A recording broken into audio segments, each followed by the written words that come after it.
Hi hello Aadab. తెలంగాణలోని లక్షలాది మంది విద్యార్థులకు తల్లిదండ్రులకు రాష్ట్ర ప్రభుత్వం ఒక భారీ ఊరట కలిగించే గుడ్ న్యూస్ అయితే చెప్పింది. 5 ఏళ్లుగా ఇబ్బంది పెడుతున్నటువంటి ఫీజు రియంబర్స్మెంట్ స్కాలర్షిప్ సమస్యకు శాశ్వత ముగింపు అయితే ఇవ్వనుంది కాంగ్రెస్ ప్రభుత్వం. 2026-27 విద్యా సంవత్సరం నుంచి సరికొత్త విధానాన్ని అమలు చేయబోతున్నారు. అసలు ఈ కొత్త రూల్స్ ఏంటి, బకాయిలు ఎప్పుడు వస్తాయి అనే పూర్తి వివరాలు ఈ వీడియోలో అయితే చూద్దాం. అంతకన్నా ముందు మీరు గనక మన ఛానల్కి కొత్తగా వస్తే వెంటనే సబ్స్క్రైబ్ చేసుకోండి. అలాగే ఈ వీడియో మీకు ఎక్కడ నచ్చినా కూడా లైక్ చేయడం మాత్రం మర్చిపోకండి. ఇక వీడియోలోకి వెళ్తే, గతంలో లాగా సంవత్సరాల తరబడి ఫీజుల కోసం ఎదురు చూడాల్సిన అవసరం లేకుండా కొత్త విధానంలో ప్రతి నెల 200 కోట్లు విడుదల చేయాలని ప్రభుత్వం నిర్ణయించింది. అవును, మీరు విన్నది నిజమే. ప్రతి నెల 200 కోట్లు విడుదల చేయడం వల్ల బకాయిలు పేరుకుపోయే ఛాన్స్ ఉండదు.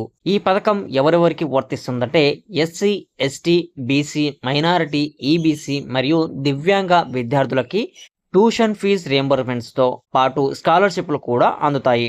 అయితే ఈ కొత్త పాలసీలో ఒక ముఖ్యమైన ట్విస్ట్ ఉంది. అదే ఫస్ట్ అప్లై ఫస్ట్ రిలీజ్ విధానం. అంటే ప్రభుత్వం నోటిఫికేషన్ విడుదల చేసిన వెంటనే ఎవరైతే ముందుగా దరఖాస్తు చేసుకుంటారో వారికే మొదటి ప్రాధాన్యత అయితే ఉంటుంది. జిల్లా సంక్షేమ అధికారులు మీ అప్లికేషన్లను వెరిఫై చేసి అప్రూవ్ చేయగానే ఫీజు రియంబర్స్మెంట్ అమౌంట్ వెంటనే రిలీజ్ అయిపోతుంది. కాబట్టి నోటిఫికేషన్ రాగానే లేట్ చేయకుండా అప్లై చేసుకోవడం చాలా ముఖ్యం. అసలు ఈ సమస్య ఇంత తీవ్రంగా ఎందుకు మారింది అనేది చూస్తే, నిజానికి 2021 నుంచి అప్పటి బీఆర్ఎస్ ప్రభుత్వం హయాం ఈ బకాయిలు పెరుగుతూ వచ్చాయి. 2023 డిసెంబర్లో కాంగ్రెస్ ప్రభుత్వం వచ్చేసరికి దాదాపు 7,000 కోట్ల పెండింగ్ బకాయిలు ఉన్నాయి. ఇక ప్రైవేట్ కాలేజీల మేనేజ్మెంట్ అంచనా ప్రకారం 2025-26 విద్యా సంవత్సరంలో కలుపుకుంటే ఈ బకాయిలు ఏకంగా 10,000 కోట్లకు పైగా చేరాయి. దీనికోసం 2025 సెప్టెంబర్, అక్టోబర్ నెలల్లో ప్రైవేట్ కాలేజీలు బంద్ కు పిలుపునిచ్చాయి.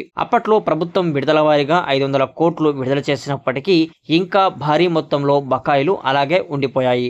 దీనివల్ల కాలేజీలు సర్టిఫికెట్లు ఇవ్వకపోవడంతో విద్యార్థులు తీవ్ర ఇబ్బందులు పడుతూ ఉన్నారు. ఈ తరుణంలోనే తెలంగాణ హైకోర్టు సీరియస్ అయ్యింది కూడా. 2026-27 విద్యా సంవత్సరం ప్రారంభానికి ముందే పెండింగ్ బకాయిలపై క్లియరెన్స్ ప్లాన్ సబ్మిట్ చేయాలని ప్రభుత్వాన్ని ఆదేశించింది. దీని తదుపరి విచారణ జూన్ 24న అయితే కొనసాగనుంది. హైకోర్టు ఆదేశాల నేపథ్యంలో ప్రభుత్వం వేగంగా అడుగులు వేసింది. పాత జీవో 7ను రద్దు చేస్తూ సరికొత్త జీవో 9ను విడుదల చేసింది. ఇకపై పోస్ట్ మెట్రిక్ స్కాలర్షిప్స్, ట్యూషన్ ఫీజులు, రియంబర్స్మెంట్, మెయింటెనెన్స్ ఫీజ్ వీటన్నిటిని ఒకే గొడుగు కిందికి తీసుకొచ్చారు. ఈ పథకం అమలు బాధ్యతలను ఎస్సీ అభివృద్ధి శాఖ కమిషనర్ కు నోడల్ ఆఫీసర్ గా అప్పగించారు. అయితే ఫీజుల నిర్ణయం, అర్హతలు మాత్రం పాత నిబంధనల ప్రకారమే ఉంటాయి. ప్రస్తుతం ఈ ప్రతిపాదనలు ఆర్థిక శాఖ మంత్రి, ముఖ్యమంత్రి తుది ఆమోదం దశలో ఉన్నాయి. త్వరలోనే పూర్తి గైడ్లైన్స్ రానున్నాయి. ఈ కొత్త విధానం ద్వారా విద్యార్థులకు, కాలేజీలకు సమస్యలు తీరుతాయని ప్రభుత్వం భావిస్తోంది. అలాగే ఫస్ట్ అప్లై ఫస్ట్ రిలీజ్ లో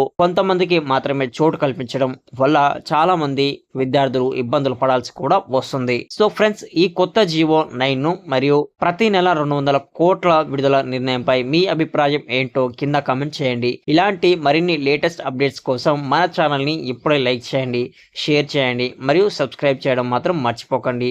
థ్యాంక్ యూ ఫర్ వాచింగ్. జై హింద్.